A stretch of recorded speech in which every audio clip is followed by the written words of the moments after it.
بسم اللہ الرحمن الرحیم۔ سال کا آخر دسمبر کا مہینہ چل رہا ہے۔ کرسمس کا ایک تہوار ہے جو عیسائیوں کا ہے، جو دنیا بھر میں منایا جاتا ہے۔ تو ایسے موقع پر ہمارے ان مسلمان بھائیوں کے لیے ایک بڑا سوال کھڑا ہوتا ہے کہ جو لوگ کرسچن کمیونٹی کے ساتھ کام کرتے ہیں، کمپنیوں میں عیسائی ان کے دوست ہیں، ایسی جگہ پہ وہ کام کر رہے ہیں یا کلاس میں پڑھ رہے ہیں، جو لوگ کرسمس منا رہے ہیں، تو کیا ان کو ان کی اس تہوار میں کسی طرح سے بھی شرکت کرنا چاہیے؟ کیا انہیں مبارکباد دینا چاہیے، وشز دینا چاہیے؟ اور ہم ان کی اس اچھے اخلاق پر کیسے ریئیکٹ کریں؟ ہماری طرف سے کیا رد عمل ہونا چاہیے تاکہ یہ بھی نہ ہو کہ نفرت کا پیغام جائے اور یہ بھی نہ ہو کہ گناہ ہم سے سرزد ہو جائے؟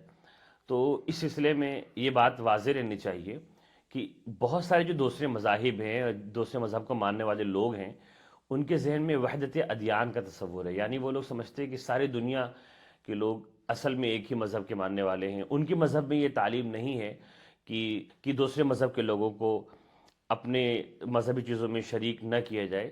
اسلام ایک ایسا مذہب ہے جس کی بنیادی تعلیم یہ ہے کہ من یبتغی غیر الاسلام دینا فلن یقبل منہ۔ اللہ تعالیٰ کا ارشاد ہے کہ اسلام کے علاوہ کوئی مذہب برحق نہیں ہے۔ آخرت میں وہی لوگ اللہ کی رضا حاصل کریں گے جو اللہ کو ایک مانیں گے، اللہ کے رسول حضرت محمد مصطفیٰ صلی اللہ علیہ وسلم کی باتوں پر چلیں گے، اسے صحیح سمجھیں گے۔ اس کے علاوہ جو بھی دوسرا مذہب اختیار کرے گا، اللہ اسے قبول نہیں کرنے والے آخرت میں۔ یہ اسلام کا ایک بنیادی تصور ہے۔ اب اگر کوئی بھی ایسی غلطی ہم سے سرزد ہو جائے، کوئی بھی ایسا کام ہم سے سرزد ہو جائے جس سے شرک کی بو آتی ہو، شرک کی مہک آتی ہو، اللہ کے علاوہ کسی دوسرے کو خدا ماننا یا کسی دوسرے مذہب کی بنیادی چیز کو قبول کرنے کا شائبہ بھی پایا جاتا ہے، اس کی مہک بھی پائی جاتی ہے، تو وہ چیز ہمارے یہاں سراسر حرام ہوگی۔ بلکہ بہت سے ایسے جملوں سے اسلام سے، ایمان سے خارج ہونا بھی بہت متوقع ہے۔ اس لیے ہم ایسے تہواروں پر ہرگز شرکت نہ کریں، کیونکہ تہوار ہمیشہ مذہبی ہوتے ہیں۔ ہمیں ایک کانسیپٹ کلیئر رکھنا چاہیے کہ دیکھو، مذہب کے بارے میں ہماری کوئی دوستی نہیں ہے، ہم اللہ تعالیٰ کے احکام میں کسی کو شریک نہیں کر سکتے۔ باقی ساری دوستی، کھانا پینا، کھلانا پلانا، ساتھ میں اٹھنا بیٹھنا، ہر چیز ٹھیک ہے، لیکن مذہب کے بارے میں ہم مجبور ہیں، ہمیں معاف کرو۔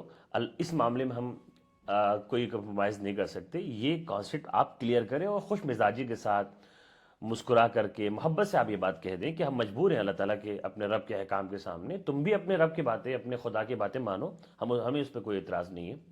لیکن بہت سی مرتبہ مجبوری ہوتی ہے، انسان کمپنی میں کام کر رہا ہوتا ہے، اس کا سینئر، اس کا باس اس تہوار کو منا رہا ہے، کرسمس منا رہا ہے، تو اب مجبوری ہے، ایک پریشر پڑ رہا ہے، تو ایسی صورت میں وش دینے کی، ان کو نیک تمنائیں دینے کی، شبھ کامنائیں دینے کی اجازت ہے، بشرطی کہ جب آپ وہ ورڈ بولیں گے کہ اچھی وشز کا ورڈ بولیں گے، آپ بیسٹ وشز دیں گے، شبھ کامنائیں دیں گے، نیک تمنائیں دیں گے اپنے الفاظ میں، تو اس میں آپ کی نیت اور ارادہ یہ ہو کہ آپ کے نزدیک، آپ کے مذہب کے اعتبار سے، اسلام کے مذہب کے اعتبار سے نیک تمنائیں کیا ہیں، اچھی آرزو کیا ہے کہ آخرت میں کامیابی، انسان کو اللہ تعالیٰ ہدایت دے اور وہ جنت پہنچے، یہ ہماری بیسٹ وشز ہیں۔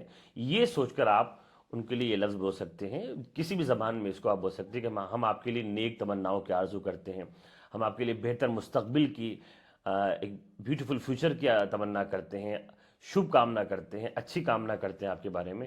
اس طرح کے الفاظ جس سے نیک تمنائیں ظاہر ہو، یقیناً بولنے کی اجازت ہے۔